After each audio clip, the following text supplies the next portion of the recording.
श्रोते हो नमस्ते. आपल्या सर्वांना शुभ दिवस. श्रोते हो, जगणं म्हणजे केवळ श्वास घेणं नाही, तर प्रत्येक क्षणाला अर्थ देत त्याचा आनंद उपभोगणे, जीवनाला समजून घेण्यासाठी, त्याचा स्वीकार करण्यासाठी आणि त्यातला रंग अनुभवण्यासाठी एक वेगळी दृष्टी हवी असते. आणि जगण्याची कला म्हणजे त्या दृष्टीचे साथ नाही. श्रोते हो, प्रत्येकाचं आयुष्य वेगळं असतं. काहींना भरभराट मिळते तर काहींना संघर्ष वाटायला येतो. पण जगण्याची खरी कला म्हणजे परिस्थिती स्वीकारणं आणि त्यातून मार्ग काढणं. श्रोते हो, सुख येतं ना तेव्हा त्याला मिठी मारावी, आणि जेव्हा दुःख येतं ना तेव्हा त्यातून शिकण्याचा प्रयत्न करावा. एखाद्या कठीण प्रसंगात सुद्धा हेही निसर्गाचं नियोजन आहे असं मनाशी म्हणणं म्हणजे स्वीकृती. आणि ही स्वीकृती जीवनातील नकारात्मकता दूर करून जगण्याची कला शिकवत असते. श्रोते हो, जगण्याची कला म्हणजे प्रत्येक क्षणाचं मोल ओळखणं. आजचा दिवस आपल्या हाती आहे, पण उद्याचं काही सांगता येत नाही. म्हणूनच प्रत्येक दिवस असं जगा जणू तोच तुमचा शेवटचा दिवस आहे. श्रोते हो, सकाळच्या सूर्यकिरणातून ऊर्जा मिळवा, फुलांच्या सुवासातून आनंद अनुभवा आणि एखाद्या हसऱ्या चेहऱ्यावरून समाधान शिकून घ्या. छोट्या छोट्या गोष्टींमधून आनंद शोधणं म्हणजे जीवनाचं सौंदर्य आहे.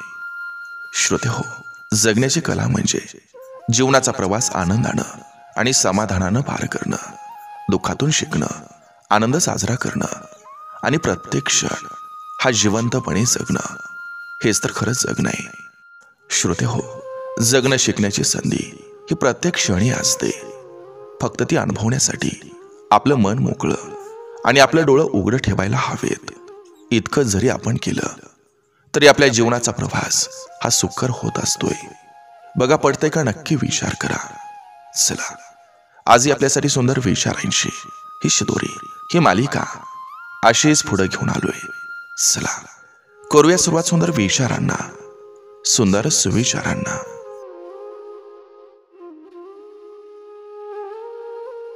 उशीर झाला म्हणजे तुम्ही हारलात असा त्याचा अर्थ होत नसतोय. असंही असू शकतं की तुम्ही मोठी लढाई जिंकण्याच्या तयारीत असाल. एकमेकांची चूक विसरून एकमेकांना समजून घेणं हेच खरं प्रेम असतं.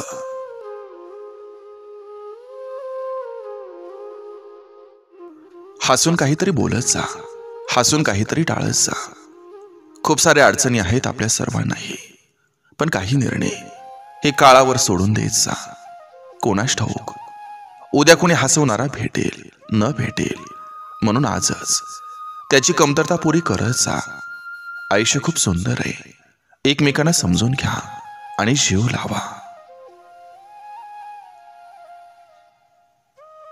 एक पुस्तक कमी वाचलं तरी चालेल, पण आयुष्यात माणसं नीट ओळखायला शिकलं पाहिजे. संयम हीच जीवनातील खरी परीक्षा आहे. जेवढा वेळ तुम्ही संयम ठेवून काम कराल तेवढंच तुमचं यश मोठं असेल.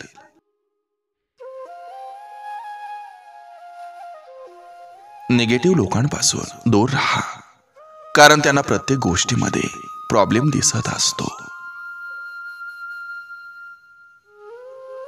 ज्यांचा स्वभाव चांगला असतो त्यांना कधीही प्रभाव दाखवण्याची गरज नसते. आनंदात राहणं, प्रशंसा करणं, सहकार्य करणं आणि क्षमा करणं या आनंदी जीवनाच्या गुरु किल्ल्या आहेत.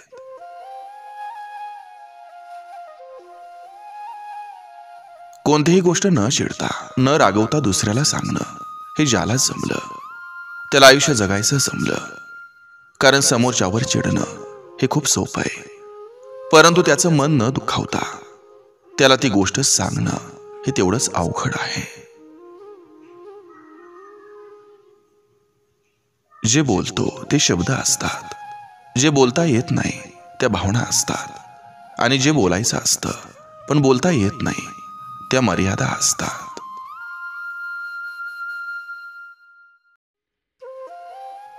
जेव्हा संधी दार ठोठावते तेव्हा काही जण फार आवाज होतोय म्हणून तक्रार करत असतात.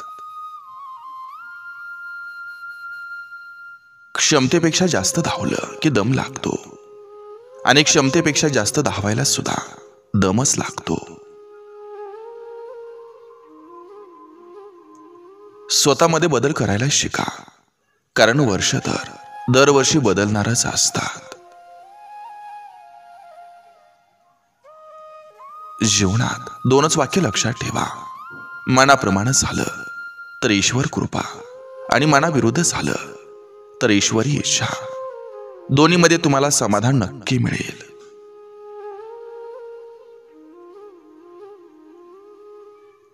सगळेच आपल्यासाठी चांगला विचार करतील असं नसतं. आपण नकारात्मकतेकडे दुर्लक्ष करून आणि चांगल्या लोकांचा विचार करून पुढे चालत राहायचं. वागण्यात चांगलेपणा असेल तर त्याचं फळ कुठे ना कुठे परत मिळत असतं. कोणाला पण आपलंसं करण्यासाठी कोणती जादू असावी लागत नाही. फक्त आपण जे बोलतो ते सत्य आणि प्रामाणिक असलं पाहिजे.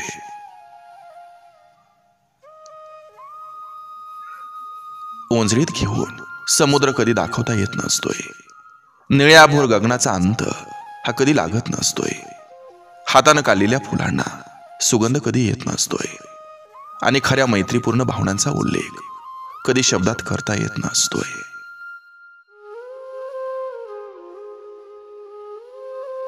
मरणाचा भरोसा नाही म्हणून काही जगणं सोडायचं नसतं.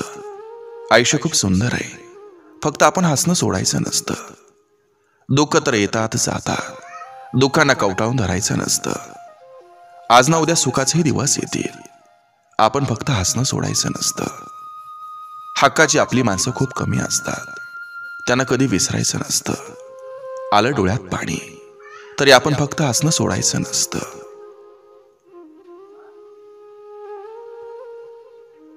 कोणी कुणाचं नसतं, सगळं जग फक्त सोबत असल्याचा दिखावा करत असतं. ज्या लोकांनी तुम्हाला निराश केले त्यासाठी त्यांना दोष देऊ नका, स्वतःला दोष द्या, कारण तुम्ही त्यांच्याकडून जास्त अपेक्षा ठेवल्या होत्या.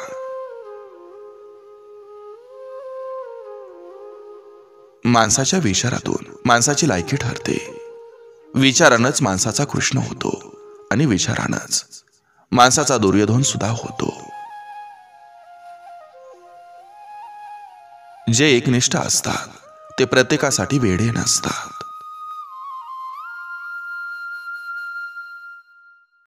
नात्यांमध्ये इतकी पारदर्शकता असावी की सत्य विचारण्याची गरजच उरणार नाही, आणि विश्वास इतका असावा की खोटं बोलण्याची गरज नाही.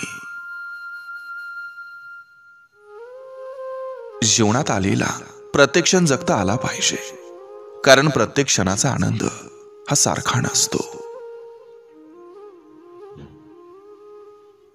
आयुष्यात फक्त देवाची साथ पाहिजे, नाहीतर नातेवाईक तर रावणाचे पण लागभर होते.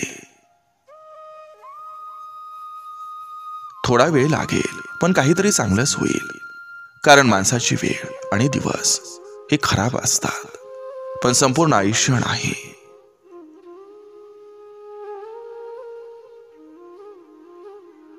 आयुष्य नावाची स्क्रीन जेव्हा लो बॅटरी दाखवते आणि नातेवाईक नावाचा चार्जर हा मिळत नाही, तेव्हा पॉवर बँक बनवून जे तुम्हाला वाचवतात ते म्हणजे मित्र.